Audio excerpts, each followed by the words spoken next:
trenddagi ozdiruvchi peptidlarni Plus minuslari. eng ko'p tadqiqotlarga ega, ko'p o'rganilgan, ozdiruvchi xususiyati juda ham yaxshi va hamyonbop. Eng ko'p nojo'ya ta'sirlarga ega, oshqozon ichak trakti bilan muammosi bor insonlarda ko'proq nojo'ya ta'sirlarni ko'rsatadi. Bu molekula juda ham kam nojo'ya ta'sirlarga ega, ko'ngil aynitish, qayt qildirish xususiyati deyarli yo'q va ozdirish xususiyati yuqoridagi avloddan ko'ra yuqoriroq. Eng katta minusi menimcha narxi bo'lsa kerak. Yangi avlod molekulasi naqd 3 xil retseptorlarga ta'sir ko'rsatadi va shu tufayli ozdirish xususiyati juda ham yuqori va eng ko'p morbidniy ojreniyalarda foydalaniladi. Bu molekula bo'yicha hali tadqiqotlar tugatilmagan. Hozirda siz sotayotganinglar hammasi nima deyish kerak?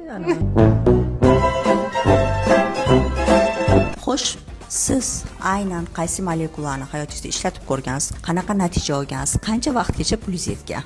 Izohlarda yozib qoldiring. Evet.